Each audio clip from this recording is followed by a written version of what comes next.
Warning. You are now leaving the safe area.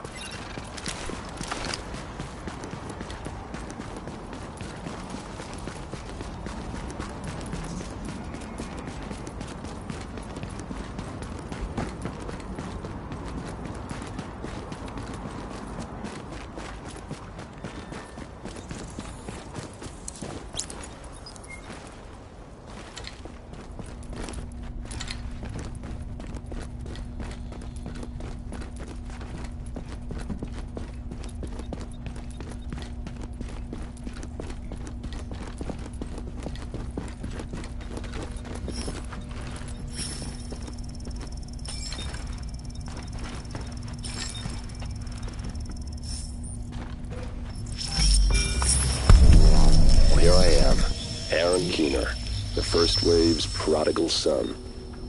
Normally I'd do this face-to-face, but I'm not 100% sure which way you'll jump. You act one way when Ms. Lau is watching, and another way entirely when you're off the leash. That's an interesting contradiction. You see, I think that deep down, you get it.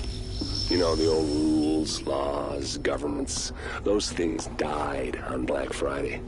But the feral PMCs, the convicts, the ones smart enough and good enough to take what they need, they'll survive. Me? I'm gonna prosper. Oh, you could too, but you took an oath, right? You got a duty. Those are both ways of saying that your conscience is fucking you. You ask yourself, who has earned a right to tell you what to do? Do you know how many agents died to hold the Dark Zone, just for the brass to give up and put a wall around it? You don't believe me? You should check the place out for yourself. But the people you're working for, they're irrelevant now. Amherst changed how the game is played, and I have got the vision to win.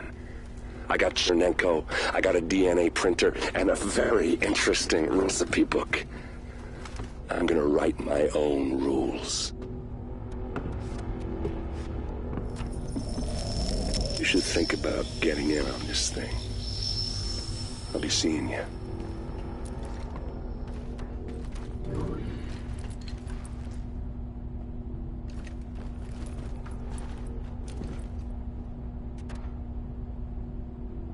Agent, the information you found in that lab was the crown jewel.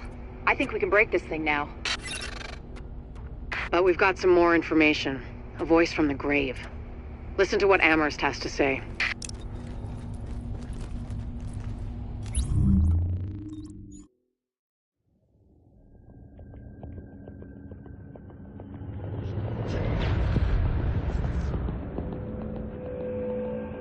What you're looking at is the smallpox virus, one of the deadliest pathogens on the planet. For centuries, it did a wonderful job of helping keep the human population in check. But times change, and sometimes Mother Nature needs a hand in improving her creations. Like, say, speeding them up a little bit, making them contagious when they should be quietly incubating in a host, or making them more lethal.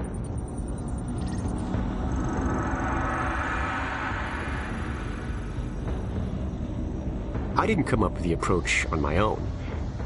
My friend Vitaly is one of the pioneers in the field, and the idea has been around for years. Genome as data. You see, once we digitized DNA, we made it infinitely mutable.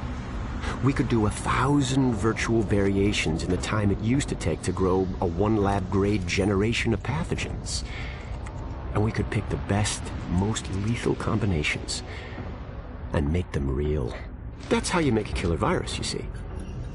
Mix in genetic code from other diseases, and you move the sliders all the way up on lethality and virulence. The goal was a 90% mortality rate. I'm not sure my green poison is going to quite hit that, but honestly, that's just details. As long as most of humanity goes, the Earth stands a fighting chance. Technically, technology is what's killing the planet. But that's not really the case. It's the greed that drives the technology. But a funny thing happened on the way to $100 genome maps and 3D printed plastic toys. someone figured out those technologies could be repurposed, modified for the greater good. Me. Now, my virus is going to do what nature's always done. Decide who lives and who dies. And if nature decides I die, then I die. If nothing else, I'll have a lot of company.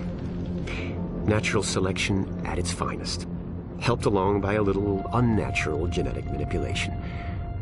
It's all data, really. Life's just a method of processing it. The same way I processed the smallpox genome on my laptop. And who's to say that wasn't the plan all along? If, by some miracle, you survive green poison, then nature's decided you deserve to live. The rest of us shouldn't and won't. Godspeed. I'll see you in hell.